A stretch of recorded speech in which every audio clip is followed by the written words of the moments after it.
It was Franklin Roosevelt, skipping inaugural balls to get straight to work, who made the first 100 days a benchmark. Roosevelt got 15 new laws passed.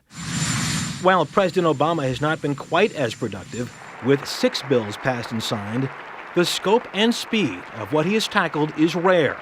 It includes a federal stimulus package that injects $787 billion into the economy in order to close Guantanamo detention facility, directives to return combat units from Iraq and increase troops in Afghanistan, easing travel restrictions to Cuba, the release of memos written by the Bush administration authorizing interrogation techniques like waterboarding, and reversing the ban on stem cell research. As part of the auto industry bailout, the president forced General Motors CEO Rick Wagner to step down. Many of these moves brought criticism from Republicans in Congress. We in Washington ought not be on the largest spending borrowing spree ever. But with their party in the minority in both the House and Senate, Republicans can do little to put the brakes on the administration's plans, except to point out that unemployment and home foreclosures are still on the rise, and the economic picture remains bleak.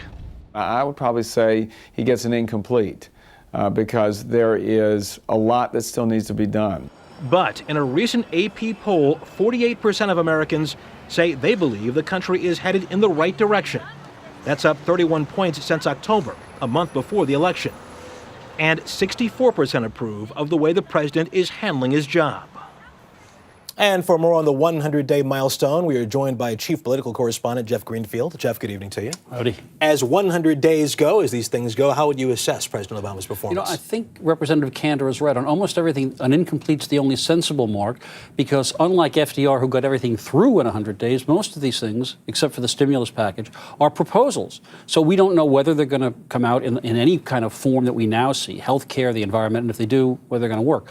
The one thing I think you can say about Obama politically is he has made the country comfortable with him as president. They seem to like his approach. They seem to like the way he argues through things. And they're giving the Republicans relatively low marks in part, I think, because they've come to see the Republicans, most Americans, as obstructionists. So on that one, Obama has some good marks for himself. In your mind, what do we know about President Obama now that we didn't know on Election Day? I think the degree to which he sees the government as an active partner in so many fields. You remember Reagan famously once said that government is not the solution to our problems, government is the problem. I think from the inaugural on, we've had a 180. Whether it's health care or the environment or fixing the economy or education, the federal government for Obama is supposed to play a very big role, which is one reason why his opponents on the right are using phrases like socialist and even fascist to describe him. They see Obama as a big government guy, and to some extent, he's confirmed that, and his allies like him for that reason.